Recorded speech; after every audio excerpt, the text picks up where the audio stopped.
салом бинандагони азиз, барномаи иттилоотии вақтро бо муҳимтарин хабарҳои рӯз аз телевизиони Душанбе тақдиматон медорем.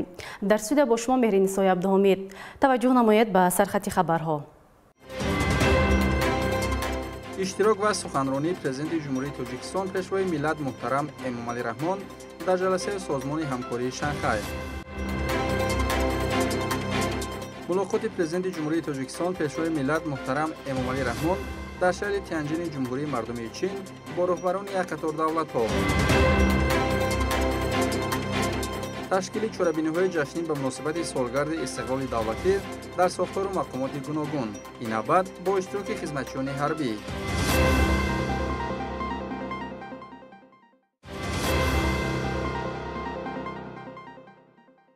31 август президенти ҷумҳурии Тоҷикистон пешвои миллат муҳтарам Эмомалӣ Раҳмон бо сафари корӣ вориди шаҳри Тянҷини ҷумҳурии мардумии Чин шуданд.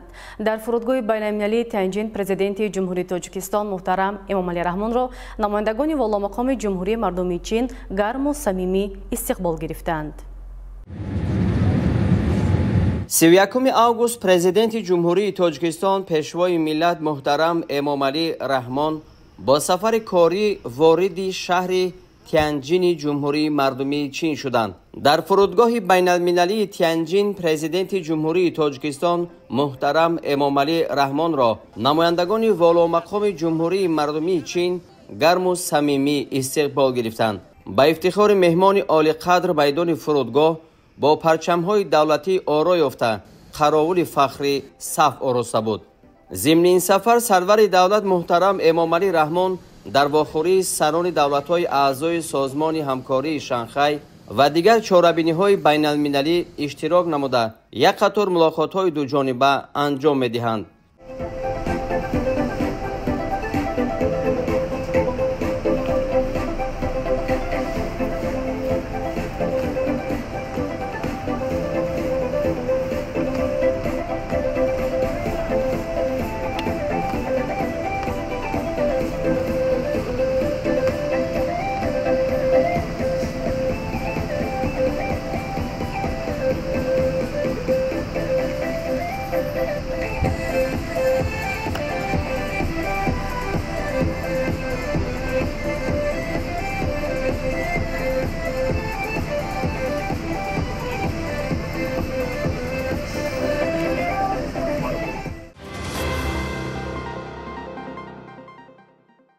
سی август президенти ҷумҳурии Тоҷикистон пешвои миллат муҳтарам Эмомалӣ Раҳмон дар шаҳри Тянҷини Чин дар маросими истиқболи роҳбарони ҳайатҳои иштироккунанда дар чорабиниҳои ҳамоиши созмони ҳамкории Шанхай иштирок намуданд.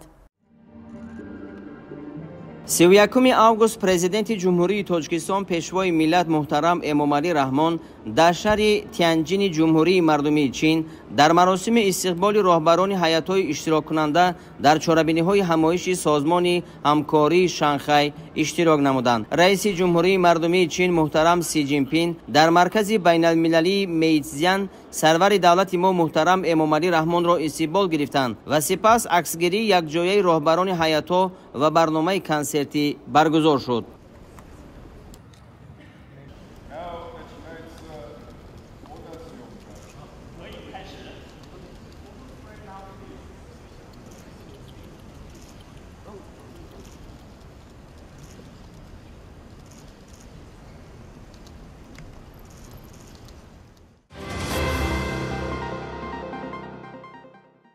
президенти ҷумҳурии Тоҷикистон пешвои миллат муҳтарам Эмомалӣ Раҳмон дар ҳошияи ҳамоиши созмони ҳамкории Шанхай дар шаҳри Тянҷини ҷумҳурии мардумии Чин бо сарвазири ҷумҳурии Ҳиндустон Нарендра Моди суҳбати самимӣ анҷом доданд.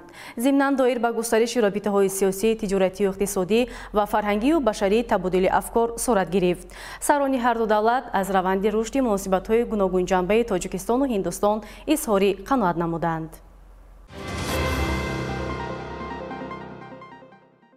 1 сентябр президенти ҷумҳурии Тоҷикистон пешвои миллат муҳтарам Эмомалӣ Раҳмон дар шаҳри Тянҷин дар ҷаласаи созмони ҳамкории Шанхай иштирок ва суханронӣ намуданд. сарвари давлати мо муҳтарам Эмомалӣ Раҳмон ба роҳбари кишвари мизбони Чин муҳтарам Си Ҷинпин барои дар сатҳи баланд ташкил намудани ҳамоиш ва меҳмоннавозии самимӣ изҳори сипос намуданд.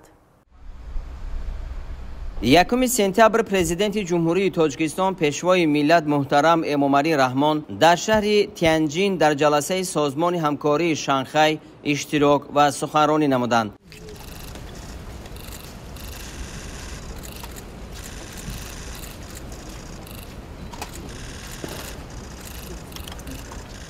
سرور دولت ما محترم امامعلی رحمان به رهبر کشور میزبان چین محترم سی جینپینگ برای در سطح بلند تشکیل نمودن همایش و مهمان نوازی صمیمی اظهار سپاس نمودند. رهبر دولت ما محترم امامعلی رحمان نقش سازمان همکاری شانگهای را در رشد همکاری کشورهای اعضا نظررس ارزیابی کرده گسترش میبعده مکالمه سیاسی با اعتماد را در راه رسیدن به هدفهای سازنده ضرور شمردند. ما رشد همکاری در سمت‌های افضلیت‌ناک اقتصاد از جمله نقلیات و ترانزیت، انرژتیک، صنعت، کشاورزی، اینواسیون و رقمی سازی را مهم می‌شماریم. ابراز داشتند پرزیدنت کشور ما محترم امامعلی رحمان. سرور دولت ما درباره تدبیرهای حکومت جمهوری تاجیکستان در سمت رشد انفراساختور نقلیاتی و از خودکنی اقتدار گیدر انرژتیکی کشور اندیشه‌رانی نمودند. امکانات‌های تاجیکستان برای جلب سرمایه بر رشد صنعت، تأسیس کارخانه‌های معاصر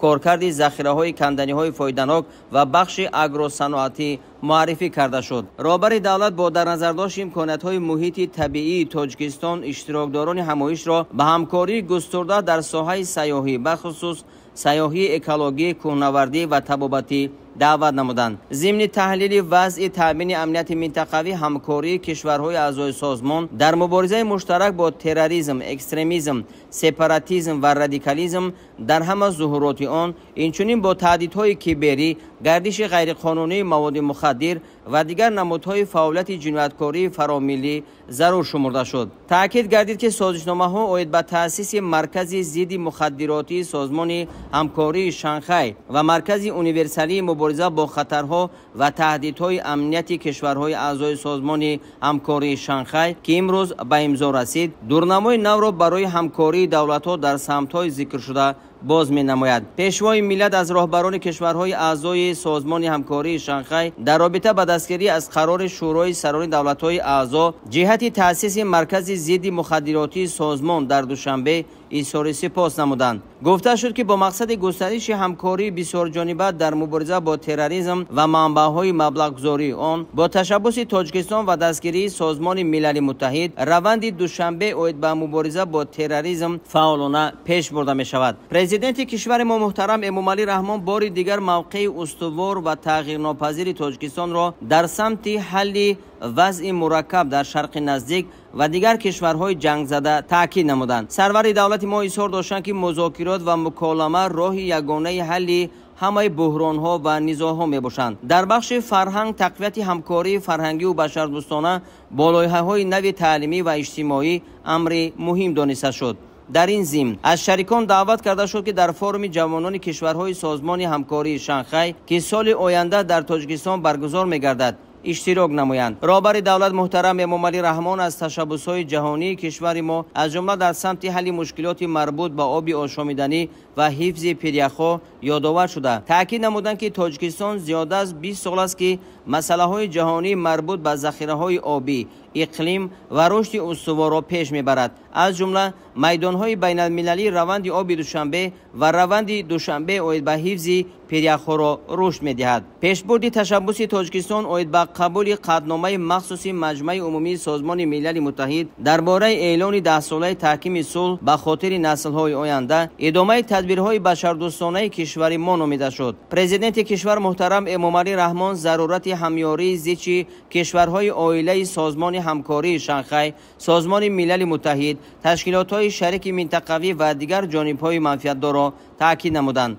از همراه شدن جمهوری خلقی دموکراتی لاوس به صفت 15مین شریک مکالمه سازمان استقبال کرده شد. در انجام جلسه 15 سند نو همکاری از جمله سازشنامه اید به تأسیس مرکز ضد مخدراتی سازمان همکاری شانگهای در شهر دوشنبه به امضا رسید.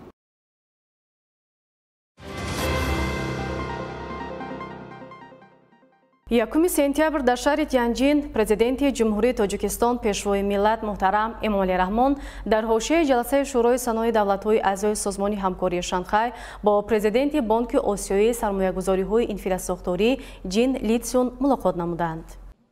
1 сентябр дар шаҳри Тянҷин президенти ҷумҳурии Тоҷикистон пешвои миллат муҳтарам Эмомалӣ Раҳмон дар ҳошияи ҷаласаи шӯрои сарони давлатҳои аъзои созмони ҳамкории Шанхай бо президенти Бонки Осиёии сармоягузориҳои инфраструктурӣ Ҷин Литсюн мулоқот намуданд. Президенти кишвари мо муҳтарам Эмомалӣ Раҳмон саҳми бонкро дар рушди инфраструктури устувор ва таҳкими ҳампайвандии кишварҳои минтақа намоён номиданд. таъкид гардид ки бонк дар татбиқи 4 лоиҳаи сармоягузорӣ дар Тоҷикистон ба маблағи умумӣ беш аз 430 миллион доллар иштирок дорад, аз ҷумла дар сохтмони нерӯгоҳи Роғун ва пули бузурги мошингарди дарозиаш 920 метр дар ноҳияи Нуробод. дар ин зимн бонк тасмим гирифтааст ки маблағгузории худро ба нерӯгоҳи Роғун ба миқдори 500 миллион доллари амрикоӣ расонад. ҷонибҳо имконоти васеъи ҳамкорӣ дар самти энергетикаи сабз, аз ҷумла сохтмон ва навсозии нерӯгоҳҳои барқии гуногун иқтидор ва ба истифода додани дастгоҳҳои офтобию бодиро муҳокима намуданд. дастгирии молиявии бонк барои татбиқи лоиҳаҳо дар самти идоракунии захираҳои об, коҳиш додани хатари селу ярч ва ҷалби технологияҳои муосири назорату мониторинг зарур шумурда шуд. ба тақвияти ҳамгироии нақлиётӣ, рушди инфраструктури он ва навсозии низомҳои коммуналӣ низ таваҷҷӯҳи зиёд зоҳир гардид. ҳамкорӣ барои ҷалби сармояи хусусӣ, рушди шаклҳои инноватсионии маблағгузорӣ ва усулҳои нави молиявӣ аз самтҳои ояндадори робитаҳо номида шуд. 1 сентябр президенти ҷумҳурии Тоҷикистон пешвои миллат муҳтарам Эмомалӣ Раҳмон дар шаҳри Тянҷин дар ҷаласаи созмони ҳамкории Шанхай плюс дар мавзӯи татбиқи бисёрҷониба, таъмини амнияти минтақавӣ ва мусоидат ба рушди устувор иштирок ва суханронӣ намуданд.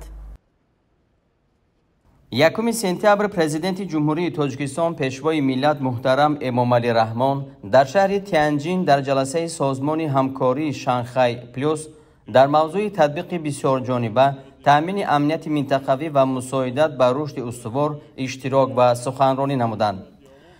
роҳбари давлати мо муҳтарам Эмомалӣ Раҳмон бори дигар ба роҳбарияти кишвари мизбон барои ташкили сатҳи баланди чорабинӣ ва дар доираи созмон фароҳам овардани имкони хуби баррасии масоили ҳамкорӣ изҳори сипос намуданд.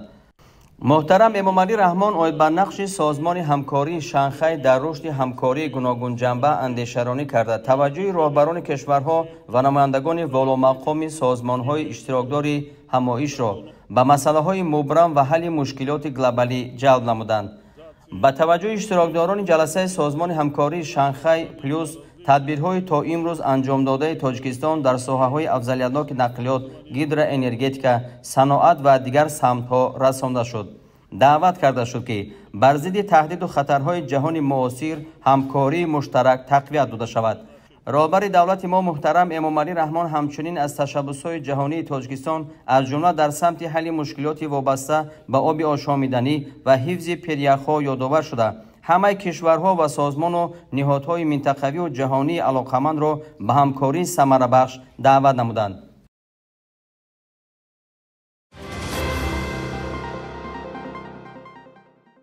Якуми сентябр мулоқоти президенти ҷумҳурии Тоҷикистон пешвои миллат муҳтарам Эмомалӣ Раҳмон ва президенти Федератсияи Русия Владимир Путин баргузор гардид.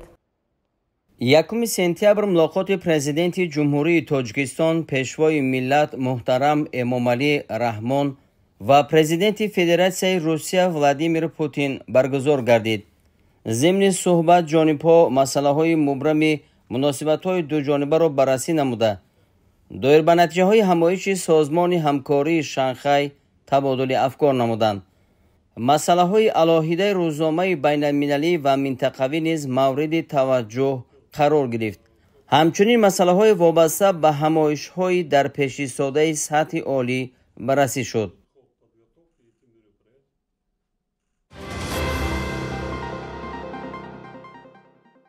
Якуми сентябр президенти ҷумҳурии Тоҷикистон пешвои миллат муҳтарам Эмомалӣ Раҳмон дар шаҳри Тянҷини ҷумҳурии мардумии Чин бо раиси ҷумҳурии исломии Эрон Масъуди Пезешкиён мулоқот намуданд.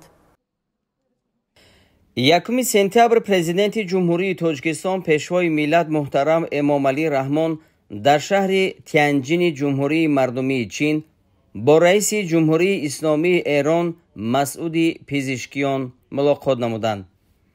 президенти кишвар муҳтарам эмомалӣ раҳмон дар оғози суҳбат аз тамоюли афзояндаи тамосу мулоқот дар сатҳҳои олӣ ва баланд изҳори қаноат намуданд. ҷонибҳо ба густариши равобити иқтисодиву тиҷоратӣ, ҳамкорӣ дар соҳаҳои энергетика, ҳамлу нақли байналмилалӣ, илму фановариҳо, кишоварзӣ, тандурустӣ ва дигар бахшҳои барои ҳарду ҷониб манфиатовар таваҷҷӯҳи зиёд зоҳир намуданд. аз лағви раводид миёни Тоҷикистону Эрон ки дар пешбурди ҳамкорӣ дар соҳаҳои гардишгарӣ, тиҷорат, нақлиёт, фарҳанг ва тиб нақши назаррасе гузоштааст, истиқбол карда шуд. атрофи вазъи кунунии мураккабу ноустувор ва пешгӯинашаванда дар ховари миёна табодули афкор сурат гирифт. ба таҳкими ҳамкорӣ дар доираи ниҳодҳои байналмилалӣ ва минтақавӣ низ таваҷҷӯҳи зиёд зоҳир гардид. дар ин робита ба кишвари дӯст барои ҷонибдорӣ аз ташаббуси Тоҷикистон барои таъсиси маркази зидди мухаддиротии созмони ҳамкории Шанхай дар душанбе изҳори сипос карда шуд.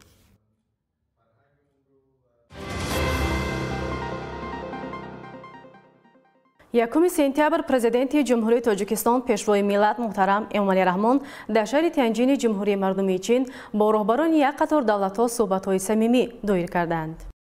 1 сентябр президенти ҷумҳурии Тоҷикистон пешвои миллат муҳтарам Эмомалӣ Раҳмон дар шаҳри Тянҷини ҷумҳурии мардумии Чин дар ҳошияи ҳамоиши созмони ҳамкории Шанхай бо роҳбарони як қатор давлатҳо суҳбатҳои самимӣ доир карда масоили рушду густариш ва таҳкиму тавсеяи муносибатҳои дӯстиву ҳамкориро баррасӣ намуданд. аз ҷумла суҳбатҳои судман бо президенти ҷумҳурии Беларус Александр Лукашенко, президенти Федератсияи Русия Владимир Путин, президенти ҷумҳурии Ӯзбекистон Шавкат Мирзиёев, президенти ҷумҳурии Қазоқистон Қосимҷомарт Тоқаев, сарвазири ҷумҳурии Ҳиндустон Нарендра Моди, сарвазири ҷумҳурии Арманистон Никол Пашинян баргузор гардид.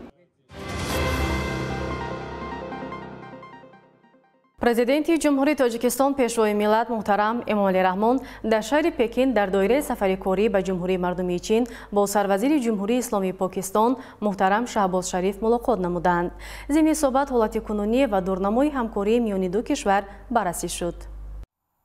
2 сентябр президенти ҷумҳурии Тоҷикистон пешвои миллат муҳтарам Эмомалӣ Раҳмон дар шаҳри Пекин дар доираи сафари корӣ ба ҷумҳурии мардумии Чин бо сарвазири ҷумҳурии Исломии Покистон муҳтарам Шаҳбоз Шариф мулоқот намуданд.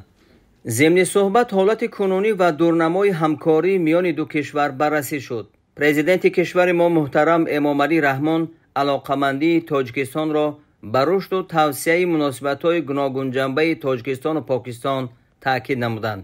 муҳтарам Шаҳбоз Шариф дар навбати худ изҳор доштанд ки дӯстиву бародарии мову шумо ва мардумони Покистону Тоҷикистон аз қалб бармехезад ва мо ба ин баланд арз мегузорем. масоили таҳкиму тавсеяи робитаҳои ду кишвар дар арсаи сиёсӣ, тиҷорату иқтисод, бахусус энергетика ва нақлиёт, фарҳанг, илму маориф, техника ва амнияту мудофиа муҳокима гардид. рушди минбаъдаи ҳамкории байнипарлумонӣ зарур дониста шуд. дар роҳи баррасӣ ва ҳалли маҷмӯи масъалаҳои ҳамкории иқтисодию тиҷоратӣ, фарҳангиву гуманитарии ду кишвар нақши комиссияи муштараки байниҳукуматӣ муҳим дониста шуд. дар ин замина ҷонибҳо хостори бештар фаъол гардидани дигар василаҳои пешбурди ҳамкорӣ аз ҷумла гурӯҳи кории нафту газ, энергетика ва шӯрои муштараки соҳибкорон шуданд. таъкид гардид ки дар шароити кунунӣ барои ҳарду ҷониб ҳамкорӣ дар соҳаи нақлиёт аҳамияти калидӣ дорад. дар ин самт таъсиси шӯрои муштараки ширкатҳои боркашонии ду кишвар иқдоми муассир шумурда шуд. алоқамандии кишвари мо барои дастрасӣ ба долонҳои байналмилалии нақлиётӣ ва бандарҳои ҷаҳонӣ иброз гардид. ҳамкорӣ дар соҳаи гидроэнергетика ва рушди бозори нерӯи барқ дар минтақа аз ҷумла татбиқи саривақтии тарҳи Каса 1000 مهم ارزیابی گردید. ضمن بررسی مسائل همکاری در ساحه امنیت، موضوع مبارزه با تروریسم بین المللی، افراطگرایی، پیشگیری از گردش غیرقانونی مواد مخدر و دیگر ظهورات جنایتکاری متشکل فراملی محاکمه شد. ضمن صحبت نتیجه های جلسه شورای سران دولت های اعضای سازمان همکاری شانگهای، مسئله های علاهیده روزنامه بین المللی و منطقوی نیز مورد توجه جانبها قرار گرفتند.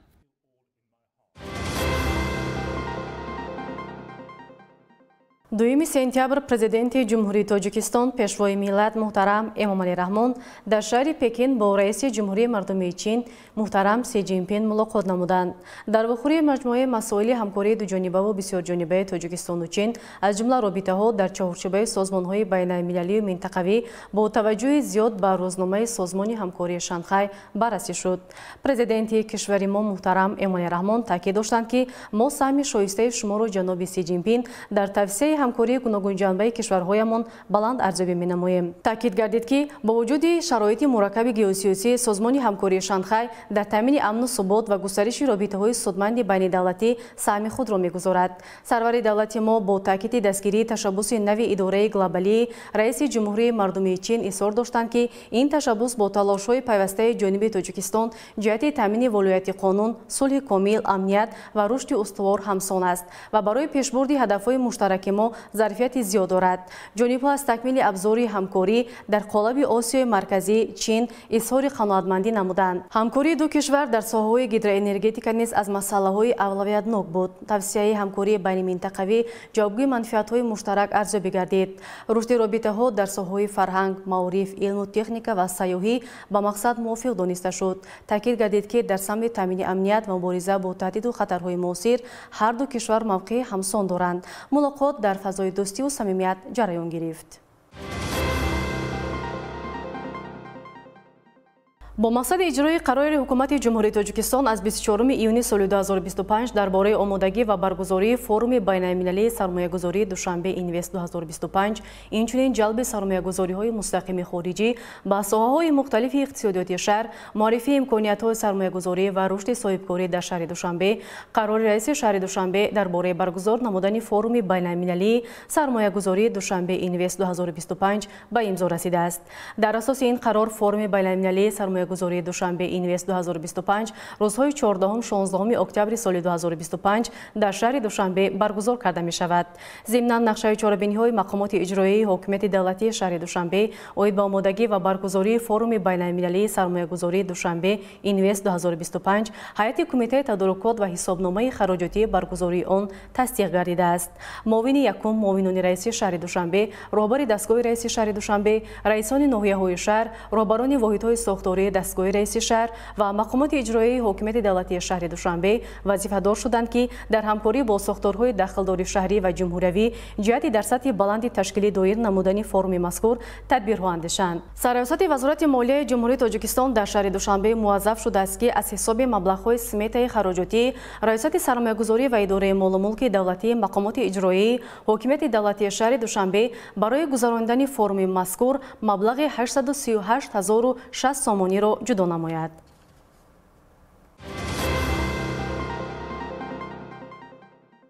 бо мақсади баланд бардоштани сифати хизматрасониҳои таъминоти аҳолӣ бо оби нӯшокӣ ва рафъи обҳои партов ҷиҳати муносибгардонии фаъолияти истеҳсолии хоҷагидорӣ ва кам кардани талафот дар шабакаҳои оби нӯшокии корхонаи воҳиди давлатии обу корези Душанбе, қарори раиси шаҳри Душанбе дар бораи нархномаи хизматрасониҳои таъминоти оби нӯшокӣ ва рафъи обҳои партов дар корхонаи воҳиди давлатии обу корези Душанбе ба имзо расидааст.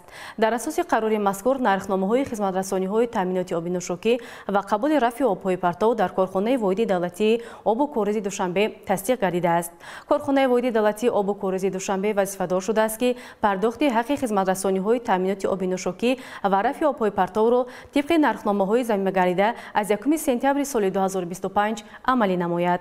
раёсати сохтмон ва хизматрасониҳои коммуналии дастгоҳи раиси шаҳри Душанбе муаззаф шудааст ки ҷиҳати беҳтарсозии сифати хизматрасонии таъминоти оби нӯшокӣ ва рафъи обҳои партов чораҳои зарурӣ андешад. раёсати سیاست خدمات ضدانحصاری نزد حکومت جمهوری تاجیکستان در شهر دوشنبه مسئول گردیده است که معیارهای حسابکنی و جمع‌آوری حق خدمت‌رسانی‌ها را با رعایت طلبات قانونگذاری ساحه ضدانحصاری تحت نظارت قرار داده از روند نائل‌شوی به هدف‌های اساسی تغییریابی نرخ‌های خدمت‌رسانی و نتیجه نشاندهنده‌های اقتصادی مالیوی در کارخانه واحد دولتی آب و کاریزی دوشنبه هر 6 ماه گزارش پیشنهاد نماید. استقلالیت برای هر یک ملت بزرگترین نعمت و ارزشترین مقدس به حساب می رود. دولتی که استقلال دارد می تواند با روح انتخاب کرده خود پیش رود، سیاست مستقلانه پیش گیرد و در عرصه جهانی موقع خود را داشته باشد. در این دایره با تشبث کمیته کار با جوانان و ورزش نزد حکومت جمهوری تاجیکستان همایش خدمتچیان حربی دایر گردید. در دوره نقشه چهاربینی‌های کمیته کار با جوانان و ورزش نزد حکومت جمهوری تاجیکستان در قسم حربی 0119 قشون‌های سرحدی کمیته دولتی امنیت ملی بخشیده به 34مین سالگرد استقلال دولتی همایش خدمتچیان حربی تحت عنوان نقش خدمتچیان حربی در تحکیم استقلال دولتی دایر گردید که در آن افسران و سربازان جزو تام‌های قوه‌های مسلح کشور شرکت ورزیدند. در کار همایش مسئولین کمیته کار با جوانان و ورزش نزد حکومت جمهوری تاجیکستان، گواردیا ملی جمهوری تاجیکستان، قشون‌های سرحدی کمیته دولتی امنیت ملی جمهوری تاجیکستان، سرایست اجرای جزای جنایتی وزارت عدلیه جمهوری تاجیکستان و افسران و سربازان اشتراک نمودند. طوری که گفته شد برای پایداری و استواری استقلالیت قوه واقعی یعنی خدمتچیان حربی و نیروی مسلح ضرور است. بدون ارتش و محافظان جسور دولت نمیتواند استقلالیت خود را حفظ کند. خدمتچیان حربی تکیه‌گاه با اعتماد دولت و افتخار ملت میباشند. آنها از روزهای اول صاحب استقلالی تاجیکستان تا امروز با جسارت و فداکاری مرز و بوم کشور را پاسبانی کرده برای تامین نمودن ثبات و آرامی سهمی بزرگ گذاشتند. مقصد از تشکیل و برگزار نمودن همایش مذکور این پیش از همه سزاوار تجلیل نمودن جشن استقلالیت دولتی جمهوری تاجیکستان به حساب می رود. همه ما خوب می دانیم که بعد از استقلالیت به دست آوردن جمهوری تاجیکستان اولین شده قوه مسلح خود را تأسیس داد و 32 سال است که در صف قوه مسلح جمهوری تاجیکستان جوانان خوش اقبال وطن خدمت وطن مادر را ادا نموده ایستادند. استقلالیت نعمت بزرگ و بی‌بهایی است که باید همیشه حفظ کرده شود. خدمتچیان حربی ستون اساسی استقلالیت و کفیل ثبات و امنیت دولت میباشند. آنها با جسارت و صداقت خود نشان دادند که وطن را با قیمت جان خود محافظت میکنند. ما باید همیشه آنها را قدر نماییم، دستگیری آنها و ارزش‌گذاری به زحمت‌هایشان را وظیفه مقدس خود دانیم. گفته شد در ادامه کاری همایش. در ادامه از جانب رهبری کمیته کار با جوانان و ورزش نزد حکومت جمهوری تاجیکستان به یک قطار خدمتچیان حربی مدالی برای شجاعت و جوانمردی در وضع تنتنوی تقدیم گردیده به یک قطار فعالان سپاسنامه‌ها سپرده شد. باید گفت که به قوه‌های مسلح و به سربازان جسور استقلال استوار بوده نمیتواند. از این رو وظیفه هر یک شهروند تاجیکستان است که به خدمتچیان حربی ارج گذارند، آنها را دستگیری نمایند و جوانان را در روحیه صداقت به وطن تربیت کنند.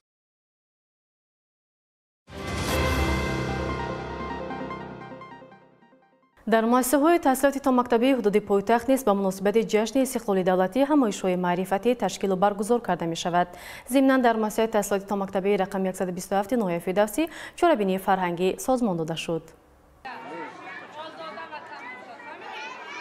تربیتگیرندگان مؤسسه تحصیلاتی تا مکتبی رقم 127 ناحیه فردوسی پایتخت سرجمانه جشن استقلال دولتی جمهوری تاجیکستان را به طور شایسته تجلیل نمودند.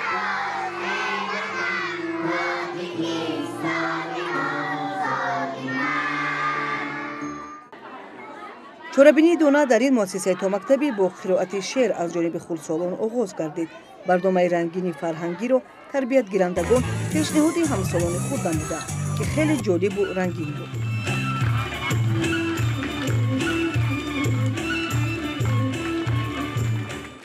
جای تاکید است که امروز بهر علم آموزی کودکان و نورسان در این مؤسسه شرایط و امکانات ضروری مهیا گردیده است.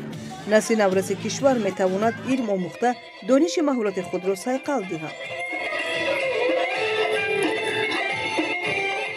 با توجه به فعالیت این ساحه در پایتخت دوام سالهای اخیر بنیاد و نوسازی مؤسسه‌های تا مکتبی در شهر با سرعت جریان داشته. در این زمینه سطح و صفت تعلیم و تربیت بهتر گردیده است. همین است که سال تا سال فراگیری کودکان در شهر دوشنبه به زینه اساسی تحصیلات بیشتر گردیده ایستاده است که این همه از برکت استقلال دولتی جمهوریمان میباشد.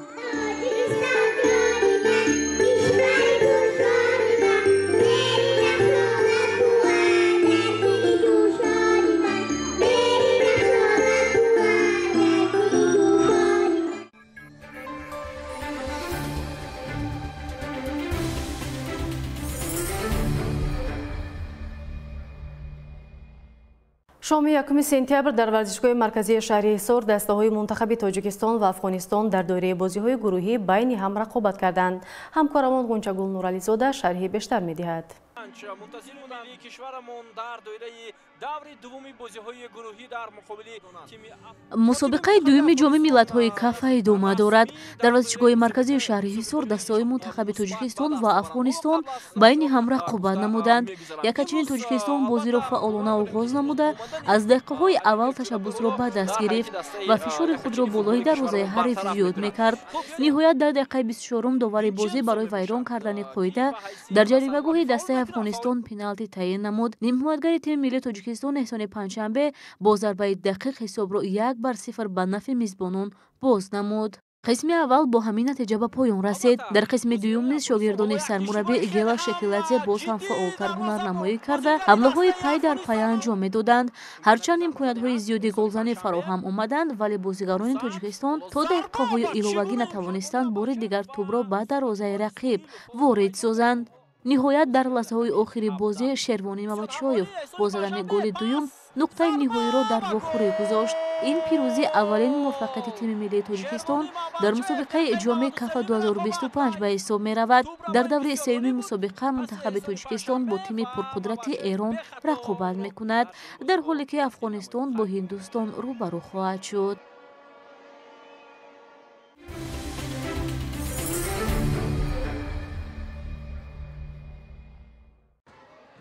با مقصد جلب نمودن نورسان و جوانان به ورزش و آماده نمودن ورزشکاران کسبی جهت اشتراک در مسابقه‌های سطح بین‌المللی با تشبث مکتب ورزشی ناحیه شامنصور میان نورسان ناحیه مسابقه کشتی ورزشی از روی نمود موای تای برگزار گردید. در جریان مسابقه رهبریت مقامات اجرایی حکومت دولتی ناحیه شامنصور، مکتب ورزشی ناحیه و ورزشکاران کلوب‌های ورزشی اشتراک نمودند. عین زمان در توازن مکتب ورزشی 8 کلوب ورزشی فعالیت دارد. در این کلوب‌های ورزشی استادان از روی 14 نمود ورزش از جمله فوتبال، سامبو، جودو، گشتین ملی، گشتین طرزی آزاد، گشتین یونان رومی، سامبوی رزمی، والیبال، شاهمات، بوکس، تکواندو، فوتزال و بسکتبال با جوانان و نورسان ناحیه مشق ورزی می‌کنند. سن سال‌های 10، 11، 12، 13 و 14، 15 ساله از گذشته شده است برای دریافت مسابقه جمهوری در شهر دوشنبه می‌گذرد.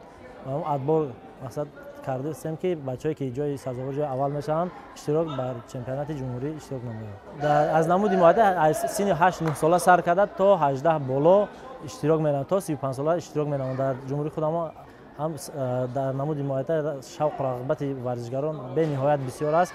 بعد از در چمپیونات جمهوری که ماه سپتامبر می‌گذرد ادبار برای چمپیونات آسیا در شهر تاشکند ازبکستان می‌گذرد. 10 17 نوامبر بچه‌ها کدام‌های سزاوار جای اول میشن اشتراک چمپیونات آسیا می‌ورزند.